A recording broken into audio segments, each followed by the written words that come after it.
하나님 감사합니다. 오늘도 수요예배로 함께 모였습니다.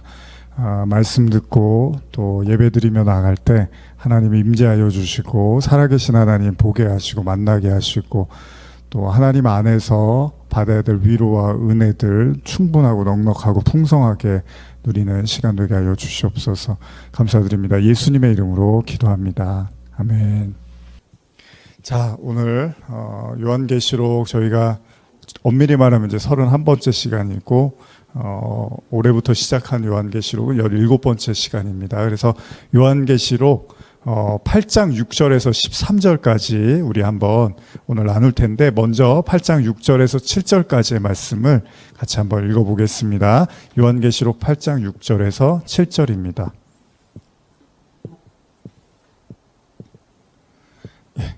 우리 다 찾으셨으면 한번 같이 읽어보겠습니다. 시작. 일곱 나팔을 가진 일곱 천사가 나팔 불기를 준비하더라. 첫째 천사가 나팔을 부니 피 섞인 우박과 불이 나와서 땅에 쏟아짐에 땅의 3분의 1이 다 타버리고 수목의 3분의 1도 타버리고 각종 푸른 풀도 타버렸더라. 예. 그렇죠. 타버리고 이렇게 되어 있네요. 다 타버리고 이렇게 안 되어 있고. 예, 맞습니다. 자, 오늘 이제 우리가 지난 시간에 계시록 8장 1절 시작하면서 일곱째 인을 뗀 후에 하나님께서 일곱 나팔을 받은 이제 천사들을 통해서 나타나는 재앙에 관한 이제 말씀입니다. 이제 재앙이 본격적으로 시작이 되는데요. 이미 앞에 나누었던 이제 9절에서 한번 떠올려 보면요. 8장 1절 이하를 떠올려 보면 지난 시간이었죠. 한번 떠올려 보세요. 천사가 금향로를 가지고 와서 하나님의 보좌 앞에 그 향연과 함께 성도들의 기도를 하나님께 올리고는 향로의 제단의 불을 받아 땅에 쏟자, 이런 표현이 나옵니다. 그때 우레와 음성과 번개와 지진이 나더라, 이렇게 기록이 되어 있었죠. 그래서 이제 지난 시간의 말씀들 좀 떠올려 보면 성도들의 기도가 반드시 우리가 바라고 원하는 방식, 그런 것들로만 나타나지는 않는다는 거죠. 오히려 우리의 기도가 이제 하나님의 뜻을 명확하기 위해서 오히려 어려움과 환란으로 올 수도 있다는 거죠. 그래서 본격적으로 이제 성도들의 기도를 통해서 이제 하나님의 재앙이 일곱 나팔을 통해서 나타나고 있습니다. 이제 먼저 오늘 이제 본문은 첫 번째 이제 천사가 나팔을 불기 시작을 하는데, 그러자 이제 피 섞인 우박과 불이 나와서 땅에 쏟아지게 되고 그 결과 땅의 3분의 1, 수목의 3분의 1, 그리고 각종 푸른 풀이 다 타버리게 된다, 이렇게 이제 돼 있습니다. 그러니까 뭐 이제 계속 우리가 이런 구절들을 봐왔지만요, 계속해서 뭐가 다 타고 없어지고 뭐 떨어지고 대풍에 흔들리고 지금 이런 내용들이 우리가 이제 계속 보고 있잖아요. 근데 이제 일곱 나팔을 시작하면서 또다시 이제 그런 재앙들이 시작이 되는데, 한번 이 부분에 대해서 제가 주석을 좀 간단히 읽어드릴게요. 혹자는 본절에 쏟아짐은 하나님과 교회를 대적하는 악의 세력들에게 하나님의 진노의 심판이 떨어짐을 의미한다고 주장한다.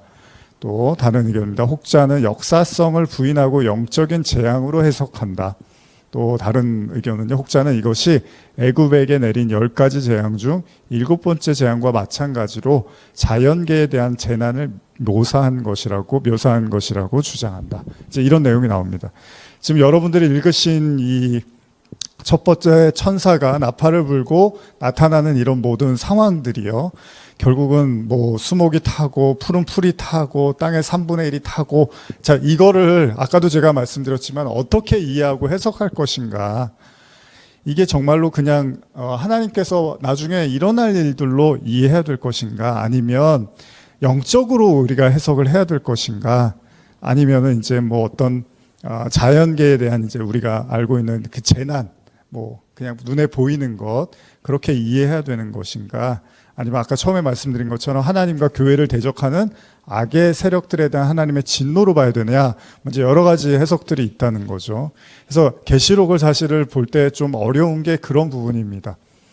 이걸 어떤 관점에서 볼 것인가에 따라서 이야기가 굉장히 많이 달라지고 방향성이 많이 바뀔 수가 있다는 겁니다. 근데 사실은 그러면서 여러분들도 그렇고 잊지 말아야 될 건 큰 그림에서는 결국은 하나님이 성도들을 구원하는 거고, 사단과의 그 영적인 전쟁 속에서 결국 하나님께서 예수 그리스도를 통해서 이제 이기게 하신다라는 이 큰 대주제 하에서 이제 말씀을 봐야지 우리가 길을 잃어버리지 않는다는 거죠.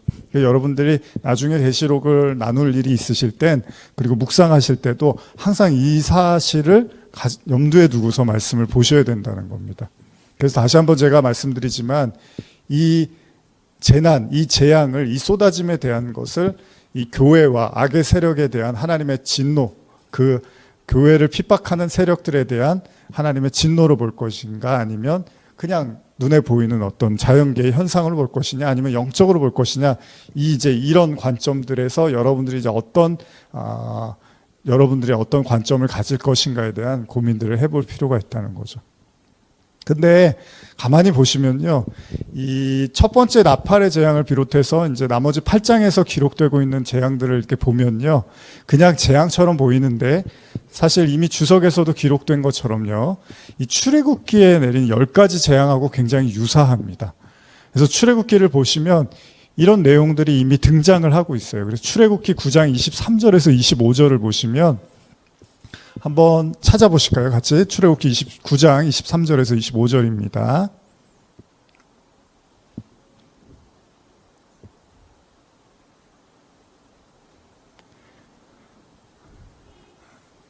자, 한번 찾으셨으면 같이 읽어보겠습니다. 출애굽기 9장 23절에서 25절입니다. 모세가 하늘을 향하여 지팡이를 들매 여호와께서 우레소리와 우박을 보내시고 불을 내려 땅에 달리게 하시니라. 여호와께서 우박을 애굽 땅에 내리심에 우박이 내림과 불덩이가 우박에 섞여 내림이 심히 맹렬하니 나라가 생긴 그때로부터 애굽 온 땅에는 그와 같은 일이 없었더라. 우박이 애굽 온 땅에서 사람과 짐승을 막론하고 밭에 있는 모든 것을 쳤으며 우박이 또 밭의 모든 채소를 치고 들의 모든 나무를 꺾었으되. 자, 지금 읽으신 본문을 보면 출애굽 당시에 하나님께서 애굽에 내리신 이제 10가지 재앙을 떠오르게 되고, 거기서 7번째 재앙이 이제 여러분들이 읽은 내용인데, 여기서 우박과 불이 내려옵니다. 자, 물론 계시록과 이제 차이가 있다면요, 피 섞인 우박 이런 차이가 좀 있어요. 출애굽기의 본문은 불덩이가 우박에 섞여 있다고 기록이 돼 있고, 계시록에서는 피가 섞인 우박. 그래서 다른 의미에서 여러분 피 섞인 우박이 붉은색이잖아요. 피가 섞였으니까. 그러니까 붉은 불덩이와 같은 우박으로도 이해할 수 있습니다. 이런 이제 차이들이 종종 등장을 합니다. 계시록을 보시면 구약에 나온 내용들하고 너무 유사한데 약간의 단어 차이만 좀 있을 수 있다는 거죠. 어쨌든 간에 이 첫 번째 나팔의 결과가 땅과 수목의 3분의 1과 아울러서 푸른 풀이 다 타버렸다고 이제 말을 하고 있어요. 그리고 출애굽기의 재앙의 결과에서도 밭에 있는 모든 걸 쳤고 밭의 채소와 들의 나무 이런 모든 것들이 다 꺾였다라고 기록이 되어 있습니다. 자, 이런 내용들이 이제 첫 번째 그 나팔을 불고 일어난 내용이고요. 이제 한번 다시 계시록으로 오셔서 8절과 9절 한번 읽어보겠습니다. 계시록 8장 8절 9절입니다. 자, 한번 같이 읽겠습니다. 시작. 둘째 천사가 나팔을 부니 불붙는 큰 산과 같은 것이 바다에 던져짐에 바다의 3분의 1이 피가 되고 바다 가운데 생명 가진 피조물들의 3분의 1이 죽고 배들의 3분의 1이 깨지더라. 자, 두 번째 천사가 이제 나팔을 또 붑니다. 이번엔 어떤 일이 일어나냐면 불붙은 큰 산과 같은 것이 바다에 던져집니다. 그리고 바다의 3분의 1이 피가 되고 또 바다 가운데 생명을 가진 피조물들의 3분의 1이 죽습니다. 또 배들의 3분의 1이 깨졌다. 이렇게 기록이 되어 있어요. 자, 뭐 이런 이야기들이 계속 반복이 되니까 여러분들 사실 이제 차이도 잘 못 느낄 거예요. 그냥 뭐 대단한 엄청난 재앙들이 계속 일어나고 있구나. 이제 이 정도로 인식이 될 수 있습니다. 뭐 저도 구체적으로 세부적으로 한 단어 한 단어 다 또 설명하고 싶은 그런 마음이 있지는 않습니다. 그리고 주석에도 이제 필요하면 그런 내용들은 다 나와 있는데 일단 이제 우리가 이걸 하나하나 다 이해하는 것보다 이제 좀 더 큰 그림 속에서 왜 이런 내용들이 나오느냐 한번 살펴볼 필요가 있다는 거예요. 이 부분에 대해서 이제 주석을 참조해 보면 일종의 거대한 화산 폭발 뭐 이런 견해들이 있어요. 아니면 전쟁으로 인한 참혹한 상황 뭐 계속 반복이죠. 1장부터 해서 뭐 어떤 문제가 생기고 재앙이 생기면 뭐 지진이 나거나 아니면 전쟁이 일어나거나 뭐 핵을 쐈거나 이제 이런 걸로 계속해서 주석에서는 이제 견해들이 존재하고 있습니다. 그러다 보니까 여기서도 이제 그런 얘기가 나오는데, 근데 여러분 또 보면 여기에 나타난 재앙도 또 출애굽기에 나타난 재앙하고 굉장히 유사하다는 겁니다. 요건 제가 읽어드릴게요. 출애굽기 7장 20절에서 21절인데, 모세와 아론이 여호와께서 명령하신 대로 행하여 바로와 그의 신하의 목전에서 지팡이를 들어 나일강을 치니 그 물이 다 피로 변하고 나일강의 고기가 죽고 그 물에서는 악취가 나니 애굽 사람들이 나일강 물을 마시지 못하며 애굽 온 땅에는 피가 있으나, 이렇게 돼 있어요. 자, 출애굽기에 이미 나온 내용들이 계시록에서도 비슷하게 유사하게 반복이 되고 있습니다. 자, 애굽의 강이 피로 변하는 재앙 이후에 나일강의 고기가 죽고 그 물의 악취로 사람들이 강물을 마시질 못해요. 동시에 애굽 온 땅에 이제 피가 있었다, 이렇게 기록이 돼 있어요. 자, 어쨌든 이제 한번 계속 또 봅시다. 이 내용들이 이제 반복이 되니까, 어쨌든 재앙의 내용들이 반복되고 있으니까요. 8장 10절에서 11절 한번 읽어보겠습니다. 8장 10절에서 11절입니다. 시작. 셋째 천사가 나팔을 부니 횃불같이 타는 큰 별이 하늘에서 떨어져 강들의 3분의 1과 여러 물샘에 떨어지니 이 별 이름은 쓴 쑥이라. 물의 3분의 1이 쓴 쑥이 되매 그 물이 쓴 물이 되므로 많은 사람이 죽더라. 자, 세 번째 이제 천사가 또 나팔을 불고요. 지금 여러분들이 어쨌든 재앙이 계속 되니까 아까도 말씀드린 것처럼 큰 차이를 지금 못 느끼실 수도 있습니다. 세 번째 천사의 나팔은 횃불같이 타는 큰 별이 하늘에서 떨어지고 강의 3분의 1과 여러 물샘에 떨어졌다고 기록되어 있습니다. 그리고 이 별의 이름을 쓴 쑥이라고 하고 있는데, 이로 인해서 물의 3분의 1이 쓴 쑥이 되고, 자, 그 물이 어떻게 되죠? 쑥이 떨어지면 어떻죠? 써지니까 당연히 물을 못 마시게 되겠죠. 그래서 그 물을 먹고 사람들이 많이 죽었다라고 기록이 되어 있습니다. 제가 이 부분에 대해서 한번 주석을 좀 참조해 드릴게요. 읽어 드릴게요. 고대에서 빛을 발하며 떨어지는 별이나 운석은 멸망의 전조로 생각되었으며, 또한 성경에서도 종종 인간들에게 임할 고난이나 심판에 대한 예언이 떨어지는 별로 상징되고 있다. 그래서 별이 떨어지는 걸 이제 주석에서 이렇게 이야기를 하고 있습니다. 어떤 이제 멸망의 전조, 징조로 보는 거예요. 이와 같이 본문에서 물을 오염시키는 별이 하늘에서 떨어진다는 것은 애굽에 내려진 첫째 재앙처럼 하나님께서 인간사에 직접 개입하셔서 재난을 주는 것을 의미한다. 이게 이제 어떻죠? 결국 이제 자연계의 어떤 재앙으로 해석하는 견해들이 계속 반복해서 나오죠. 여기 강들의 3분의 1과 여러 물샘에 떨어지니, 이런 내용들도요. 한번 주석을 제가 보면, 강에 대한 재앙을 주는 사건은 유대 묵시문학에서 유래를 찾아볼 수 없는 희귀한 일입니다. 그래서 혹자는 요한 당시에 강을 숭배하는 사상이 있었던 것으로 보아 본문이 강을 숭배하는 자들 향해 진노하시는 하나님의 심판을 묘사하시는 것으로 해석하기도 한다. 그러니까 유대의 묵시문학에서는 강에 대해서 재앙을 주는 얘기가 없대요. 지금 주석상에서는. 근데 우리가 사실 이미 출애굽기에서 나일강이 피로 변하는 내용들을 보기는 했습니다. 근데 그 이유도 있었죠. 왜냐하면 애굽의 백성들이 나일강을 이제 그 젖줄로 생각하고 우상처럼 여겼기 때문에 하나님이 이제 10가지 재앙을 내릴 때 그 나일강을 심판을 하신 거죠.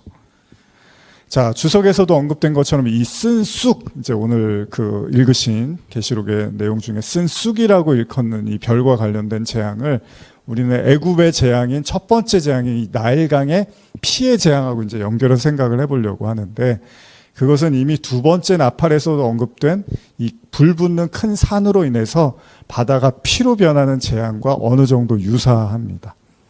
그렇게 이제 이해할 수가 있는데, 어쨌든 강에 대한 이제 심판이니까요. 근데 우리가 이 본문을 보면서 또 한 가지 우리가 떠올릴 수 있는 성경의 사건이 있다면 바로 출애굽기 이후에, 그러니까 이스라엘 백성들이 홍해를 건너서 어떻죠? 제일 먼저 발견한 게 뭐냐면 마라의 쓴물이었습니다.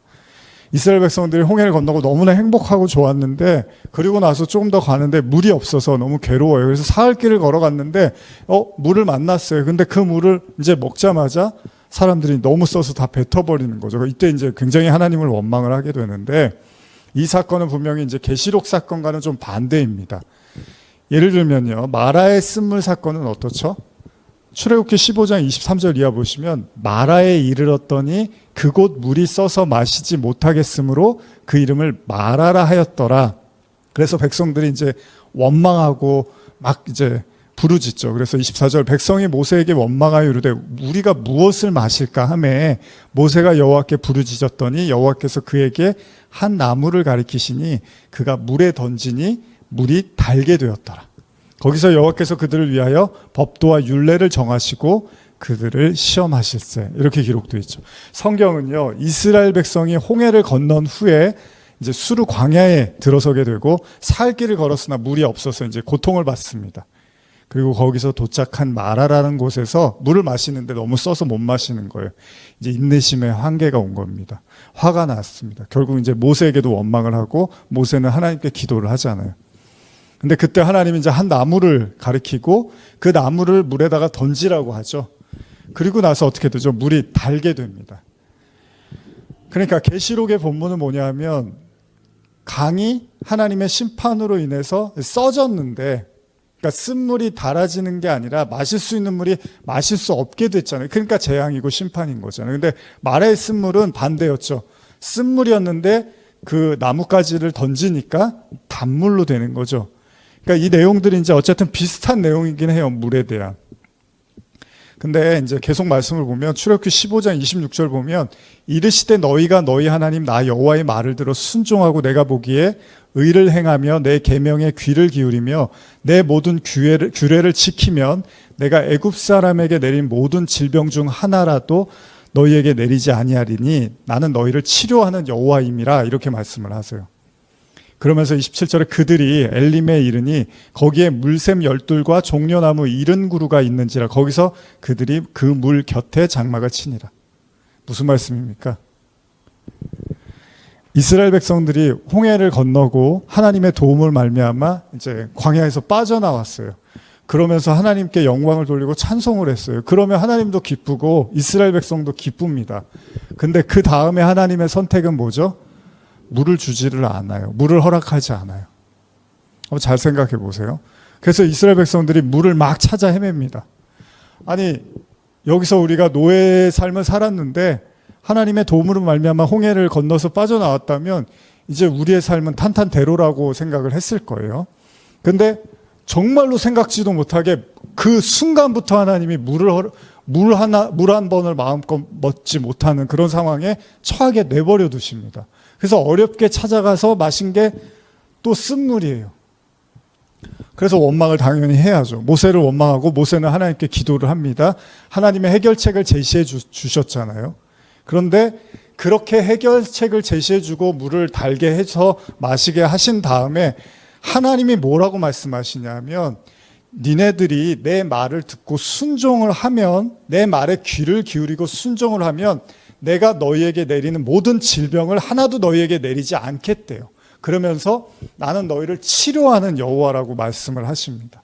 무슨 말이죠? 이스라엘 백성들의 광야 40년, 그러니까 홍해를 빠져나와서 이제 광야의 생활로 접어들잖아요. 이 40년의 목적이 뭐라는 거예요? 하나님께 순종하라는 거예요. 순종. 하나님께 순종하게 되면 나는 너희를 계속 치료해 줄 거고 나는 너희에게 질병을 내리지 않을 거야 라고 말씀을 하셔요. 그걸 어디서 얘기하냐면 광야를 들어가는 입구에서 말씀을 하시는 거예요. 아니, 보통 우리는 이렇게 해서 건져내 주셨으면 하나님께서 당연히 그래도 처음인데 물은 마시게 해주시고 먹을 건 주시고 이럴 줄 알았는데 처음부터 아주 소위 사람 피를 말리는 이제 일을 하시는 거예요. 그리고 나서 물 못 먹어서 죽게 되는 상황까지 가자 거기서 하나님께서 쓴물을 달게 해주시면서 한마디를 하시는 거예요. 너희들이 내가 하는 말을 지키지 않으면, 내 계명에 귀를 기울이지 않고 내 말씀을 순종하지 않으면 나는 그것들에 대해서 좌시하지 않겠어. 그러나 너희들이 내 말을 지키고 순종하면 내가 질병도 내리지 않고 너희를 치료하겠다고 말씀을 하세요. 그들이 엘림에 이르니 거기에 물샘 12과 종려나무 70그루가 있는지라 거기서 그들이 물 곁에 장막을 치니라. 자, 이스라엘 백성들의 광야 40년은 이제 어떤 삶을 살아야 되냐면 매 순간순간을 하나님께 순종하지 않으면 안 되는 삶을 살아야 된다는 거예요. 순종이라는 게 뭐죠, 여러분?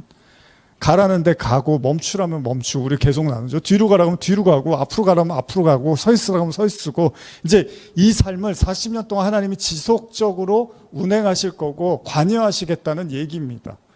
그리고 그 첫 번째 시작에서 마라의 쓴물을 주신 거예요. 그게 뭐냐 하면 하나님의 말씀에 순종해서 걸어가는 길이라면, 이게 이제 뒤집어 보면 이런 내용이에요.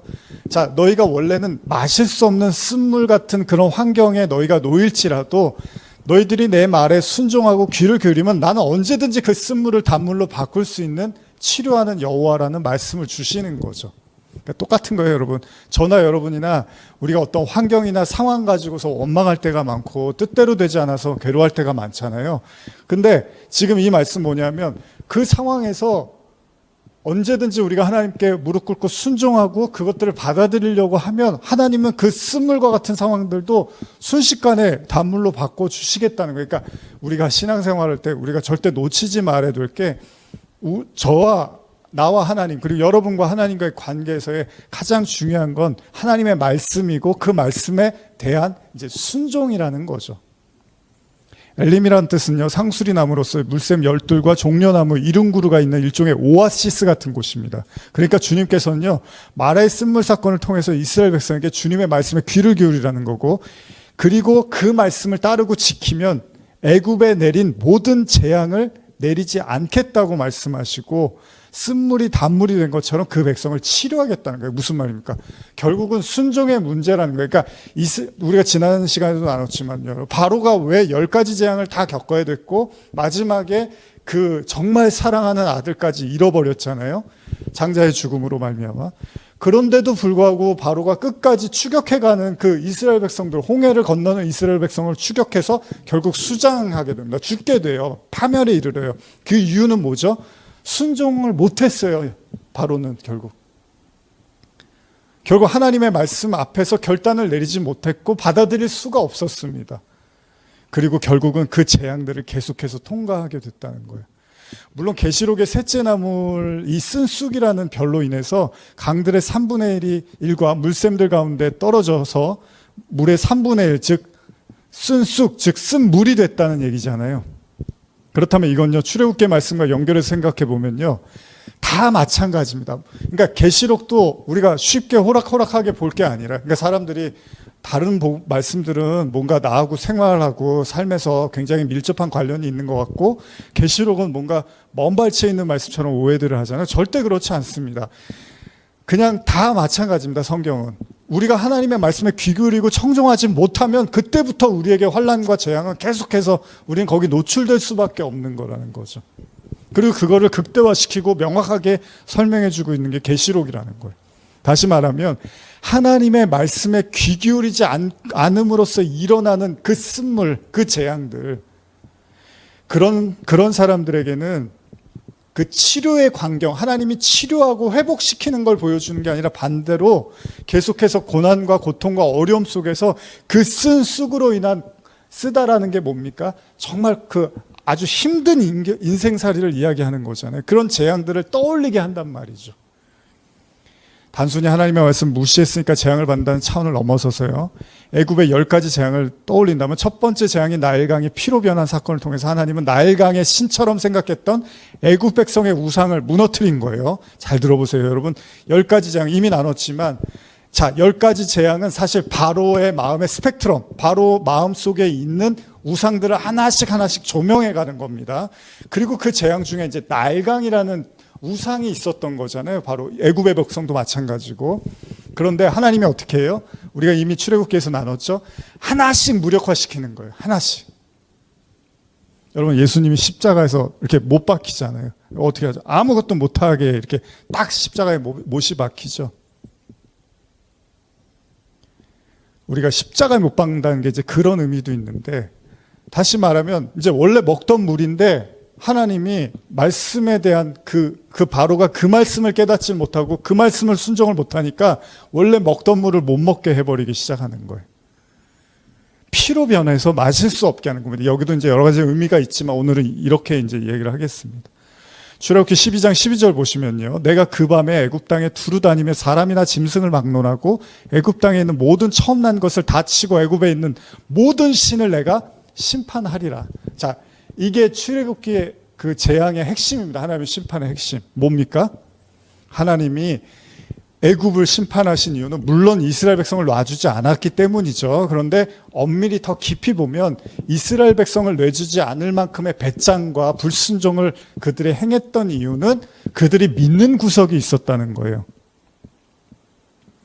그 믿는 우상들에 대해서 하나님이 심판하기 시작했다는 겁니다. 그래서 세 번째 나팔에서는 횃불같이 타는 큰 별이요 하늘에서 떨어지자 강과 물샘이 쓰게 됐다고 말을 하는데, 그래서 앞서 주석에서도 언급했던 것처럼 요한이 당시에 강을 숭배하는 자들에 대한 하나님의 진노로 해석할 수 있다라는 게 이제 주석의 내용이었다는 거죠.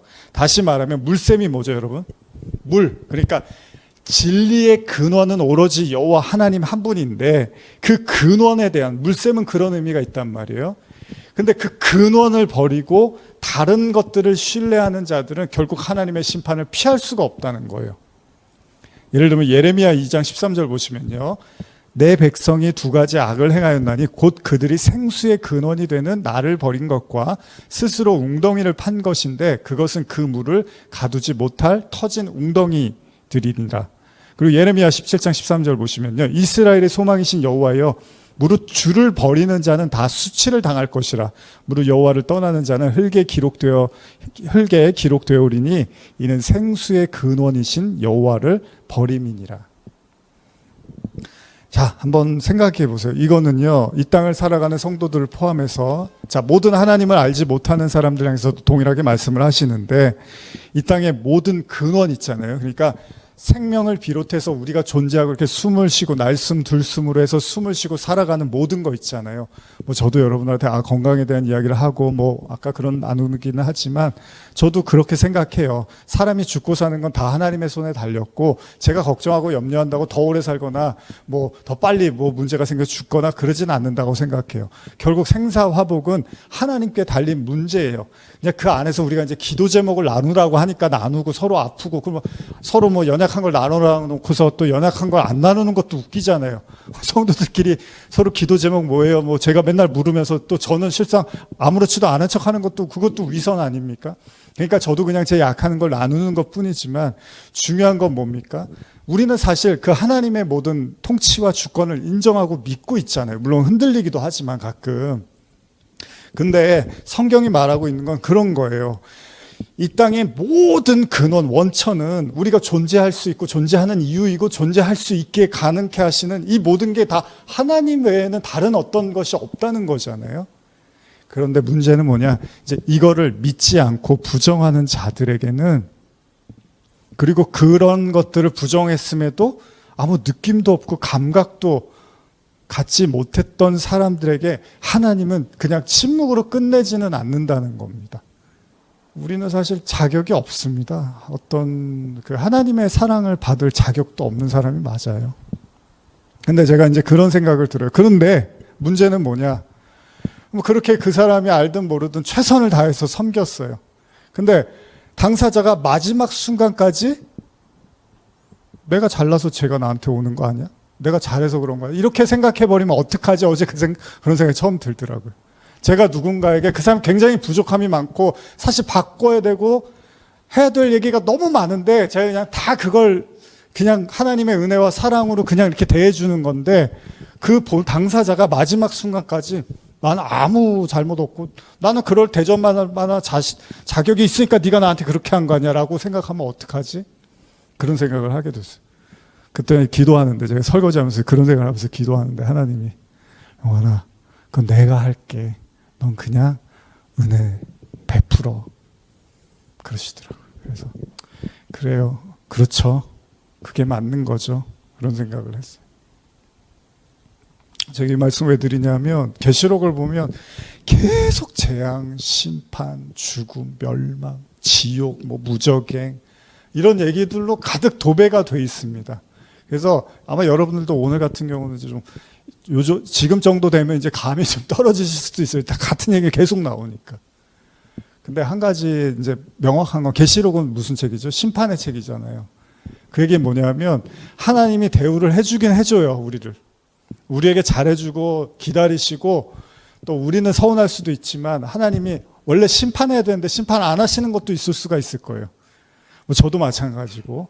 근데 이건 있습니다. 저지먼트 데이, 그날, 더 데이, 그때 이제 하나님이 인내하신 거에 대해서 이제 평가하시고 말씀하시는 날은 온다는 겁니다. 하나님의 마음을 알지 못하고 하나님의 뜻을 헤아리지 못하고 하나님의 은혜와 사랑을 깨닫지를 못하고 마지막 순간까지도 그 강팍함을 버리지 못하고 여전히 순종하지 못하고 청종하지 못했던 이 사람들에게 이제 멸망은 온다는 거예요. 여러분, 사실 이 시간이 우리 뭐 이렇게 적은 인원이지만 여러분 진짜 지옥이 있다는 거 하나만 여러분들이 믿고 있어도 이 시간이 굉장히 뜨거울 수 있습니다. 이 시간이 굉장히 아주 눈이 초롱초롱해지면서 다른 어떤 일보다도 이 시간이 제일 귀하다고 생각하실 거예요. 지옥이 있다는 거 하나만 여러분들이 믿을 수 있다면. 근데 요즘은 그런 믿음 갖는 사람들이 별로 없습니다. 그래서 말씀이 그렇게 귀하지도 않고요. 이런 심판의 말씀은 귀한 게 아니라 오히려 사람들에게 외면을 받잖아요. 그건 뭐냐면 그런 사실, 뭐 천국에 대한 믿음도 그렇지만 지옥은 더더욱 믿지 않거든요. 그러나 하나님이 그 생수의 근원이라는 사실을 깨닫지 못한 그 자들에게 이제 기다리다가 마지막 순간에는 하나님께서 드디어 손을 드신다는 거죠. 그래서 계시록 14장에서도 보면 이런 내용인데 한번 읽어볼까요? 14장 6절에서 7절입니다. 14장 6절에서 7절입니다. 시작. 또 보니 다른 천사가 공중에 날아가는데 땅에 거주하는 자들 곧 모든 민족과 종속과 방언과 백성에게 전할 영원한 복음을 가졌더라. 그가 큰 음성으로 이르되 하나님을 두려워하며 그에게 영광을 돌리라. 이는 그의 심판의 시간이 이르렀음이니 하늘과 땅과 바다와 물들의 근원을 만드신 이를 경배하라 하더라. 사실 제가 계시록 설교하는 이유도 그겁니다. 하나님이 기다리시는데 그냥 계속 기다리는 분은 아니라는 거예요. 말씀하시고 순종하는지 안 하는지 다 지켜보시고 이제 그럼에도 불구하고 마지막 그 하나님의 말씀을 거부하면 이제 하나님이 채찍을 드신다는 겁니다. 하나님은 이 사실을 알지 못하는 자들을 심판하시겠지만 여러분들이 성도라면 여러분들이 그 마지막까지도 강팍했어요. 예를 들면 그러면 반드시 그 심판을 이제 우리도 겪게 됩니다. 그런데 그 성도는 유일하게 이제 그 심판 속에서 결국은 말씀을 깨닫게 되고 순종으로 나아간다는 거예요. 하나님의 말씀을 청종하는 길로 가게 된다는 겁니다. 그러나 하나님의 백성이 아닌 사람들은 이제 파멸과 죽음이 와도 마음을 돌이킬 마음이 없다는 거예요. 순종할 필요를 못 느낀다는 겁니다. 여러분, 무서운 거예요. 사실 우리가 교회 안에서 성도들을 보니까 다 하나님 믿으니까 이제 그렇게 생각하지만 안 믿는 사람들한테는 아무리 얘기해도 우의독경입니다. 아무리 얘기해도 안 들립니다. 의미가 없는 얘기들이에요. 다 쓸데없는 얘기들이에요. 왜 그렇죠? 이제 여기서 마무리하고 정리를 하고 마무리를 할게요. 다음 시간에 이어서 할게요. 왜 그렇죠? 왜 그렇죠? 예전에도 나눴는데 제가 우상을 마음에 품고 있기 때문이에요. 그러니까 사람이 믿을 구석이 있는 거예요. 그래서 왜 주일날 제가 사명 얘기하면서 그랬잖아요. 아브라함한테 그 아버지의 집을 떠나고 본토 친척 아비 집을 떠나라고 하는 것 자체가 믿을 구석을 다 차단시키는 거예요. 어떻게 보면 그것도 아브라함에게는 심판은 아니지만 사실은 심판에 준하는 거잖아요. 네가 내 언약을 이루고 싶느냐? 내가 너에게 그 축복을 받고 싶으냐? 그럼 이제 네가 의지하는 거를 끊고서 시작하자는 거예요. 그래서 아까 말했은 분도 자, 이제 순종하지 않으면 너희들은 먹고 사는 하루하루의 인생조차도 힘들어질 거야. 근데 너희가 순종의 길을 알면 그 쓴물도 내가 단물로 바꿔주는 40년을 너희들에게 허락할 거야. 그런데 너희가 순종하지 않고 청종하지 않으면 이제 매일매일이 너희한테는 쓰디쓴 하루하루가 될 거야. 이렇게 말씀하시는 거예요. 그러니까 40년이 지났는데 결국 어떻죠? 우리 지난주에 히브리서 읽었지만 1세대가 다 광야에서 엎드려졌다 그러죠. 무슨 얘기예요? 순종을 하지를 못했다고 하잖아요. 히브리서에서. 그들은 믿지 않았다고 해요. 그래서 어렵게 홍해까지 나왔는데 광야에서 다 죽어버렸어요. 1세대가. 왜? 하나님 말씀을 청종하지 않았다는 얘기예요. 그러니까 하나님은 40년 동안 뭐를 하시는 거냐면 청종하느냐 안 하느냐. 그래서 심지어는 그 믿지 않는 그 1세대가 죽기 마지막까지 그가 죽을 때까지 하나님이 가나안에 안 들여보내주시는 거죠. 그 사람이 죽고 나서 들어가요. 그래서 마지막으로 죽은 게 누구죠? 모세가 죽고 이스라엘 백성들이 광야로 가나안으로 들어가게 되죠. 모세는 율법을 상징하는 사람이었으니까. 자, 한번 여러분들도 이제 우리가 지금 마음 중간으로 온 것 같아요. 이제 물론 8장이지만 전체로 놓고 봤을 때는 이제 설교로 봤을 때는 중반 정도로 이제 접어든 것 같은데,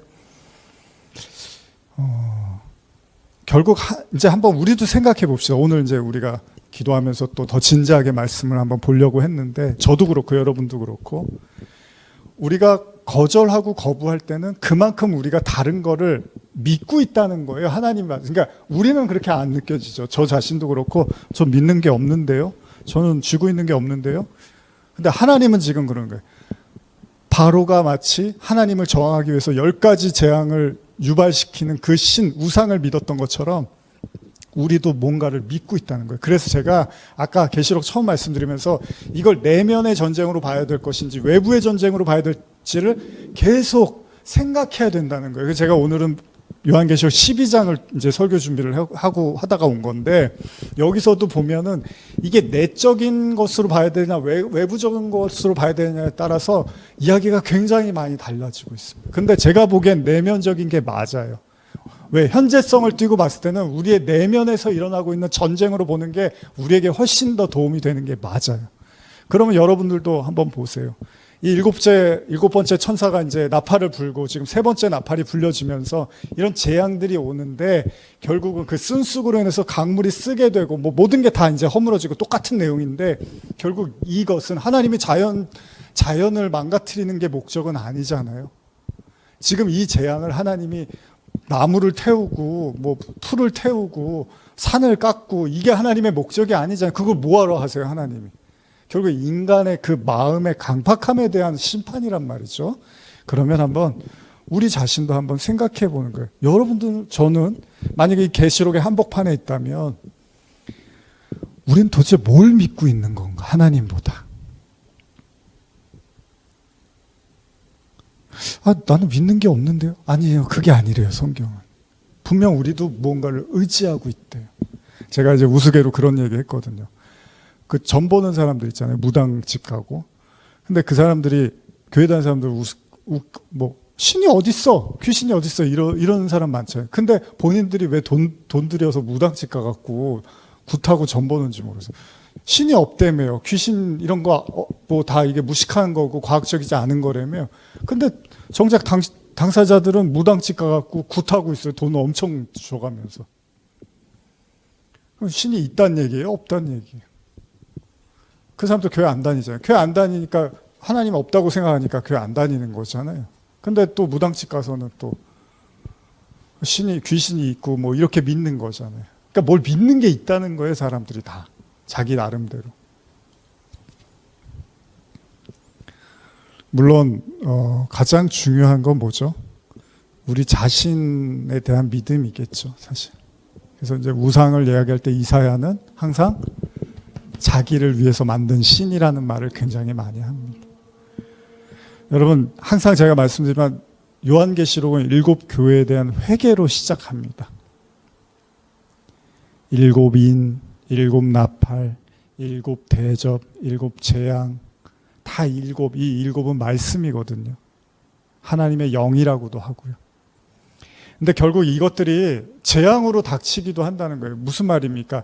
하나님의 말씀을 제대로 되게 마음속에 가지고 있지 못하면, 예수님도 7 귀신 들린 비유 같은 걸로 설명하신 적이 있는데, 귀신을 내쫓아줬는데 나중에 더 센 귀신이 들어와 앉아 있는 거예요. 왜요? 그 말씀이 아니어서 쫓아내줬더니 자기가 다른 말씀으로 더 그걸 강화해서 가져버린 거예요. 그래서 처음부터 더 나쁜 상태가 돼버린 이야기도 예수님이 하신단 말이죠. 결국 저와 여러분들이 하나님의 말씀을 깨끗하게 있는 그대로 가지고 있느냐의 문제이기도 해요. 그게 안 되면 이제 재앙과 심판과 연단이 계속 들이닥치게 되는 거죠. 그리고 결국 여러분과 제가 그걸 깨끗이 갖고 있다는 건 그 말씀에 청종하고 순종할 수 있다라는 거잖아요. 믿음을 행하는 거니까. 결국은 하나님은 저와 여러분들을 단련시키고 거룩하게 하시는 거죠. 한번 예배를 마무리하면서 생각해 봤으면 좋겠어요. 혹시 내가 믿고 있는 건 뭘까? 하나님보다 내가 더 붙잡고 있는 건 뭘까? 그게 뭘까? 하나님은 반드시 그것을 우리에게서 그것으로부터 벗어날 수 있도록 우리를 향해서 손짓하실 거고, 이제 마무리하면서 한 말씀만 드리면, 이 말이라는 게 우리를 감옥처럼 가두기도 하거든요. 무슨 말이냐면 여러분들이 잘못된 말씀을 이렇게 내면에 가지고 있으면 그게 여러분들에게 감옥이 돼요. 근데 하나님 말씀은 원래 자유케 하는 말씀이잖아요. 희년이란 말이에요. 우리를 포로된 자에서 자유한 자로 만들고, 가난한 자에서 부유한 자로 만들고, 억눌린 자에서 이렇게 자유케 하고 이런 건데, 여러분들 내면에 잘못된 말씀을 가지고 있으면 그게 하나씩 차곡차곡 집을 만들어서 여러분들을 거기다 가둬버립니다. 그래서 주의 영이 계신 곳에 자유함이 있어야 되는데, 하나님의 말씀이 오히려 여러분들에게 감옥이 돼서 여러분들에게 율법주의가 그런 거잖아요. 여러분들을 오히려 그 나락으로 빠뜨릴 수 있다는 거예요. 그래서 하나님이 쫓아다니면서 우리에게 그 말씀을 깨트리시는 거죠. 잘못 갖고 있는 말씀들, 잘못 알고 있는 말씀들을. 그래서 예수님이 산상수훈이 그래서 중요한 거예요. 너희들이 십계명을 이렇게 알고 있느냐? 이거 이렇게 알고 있어야지. 이거 아니잖아. 이렇게 말씀을 하시는 거예요. 깨트리는 거죠. 잘못 가지고 있는 말씀들을. 우리가 이 말씀 나누는 것도 그런 거예요. 여러분들이 지금 잘못 갖고 있는 말씀들이 여러분들을 이렇게 옥죄일 수 있고, 여러분들을 감옥처럼 꽁꽁 묶어서 아무것도 못하게 만들 수도 있어요. 바울 얘기처럼 사람 생각과 하나님 생각이 섞여버려서 이것도 저것도 못하는 신세로 처량하게 우리를 만들 수 있는데, 하나님이 말씀으로 우리를 들이닥쳐서 깨버리는 거예요. 근데 그게 여러분들을 이렇게 말이, 경주마가 이렇게 문이 열리면 확 달리고 나가듯이 여러분들을 자유케 해주기 위한 그런 은혜가 담겨 있다는 것도 잊지 않으셨으면 좋겠어요. 어쨌든 여러분들의 마음에 그 우상, 그게 뭔지 우리는 다 알 수 없지만 하나님께서 그 우상을 제하시고 진짜 말씀 안에서 기쁨과 자유, 은혜를 누리시기를 다시 한번 축복합니다. 기도하시겠습니다.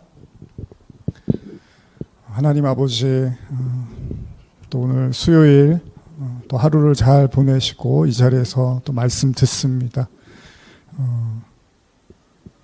우리가 얼마큼 또 진지하고 듣느냐에 따라서 이 말씀들은 보화가 될 수 있고, 또 무관심하고 외면하면 이 말씀들은 정말 종이짝에 그냥 쓰레기에 불과할 수도 있습니다. 그래도 우리 성도님들 이 시간 귀하게 여기고 이 말씀들을 또 듣고 또 집으로 돌아갑니다.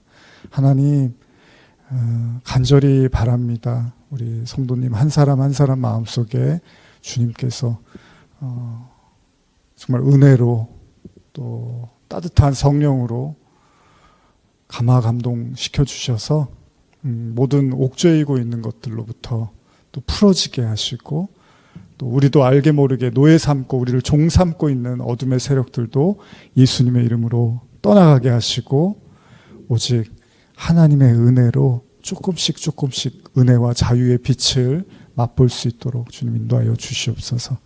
하늘에 계신 우리 아버지여, 이름이 거룩히 여김을 받으시오며 나라의 마옵시며 뜻이 하늘에서 이루어진 것 같이 땅에서도 이루어지리이다. 오늘날 우리에게 일용할 양식을 주옵시고, 우리가 우리에게 죄 지은 자를 사하여 준 것 같이 우리의 죄를 사하여 주옵시고, 우리를 시험에 들게 하지 마옵시며 다만 악에서 구하옵소서. 대개 나라와 권세와 영광이 아버지께 영원히 있사옵나이다. 아멘.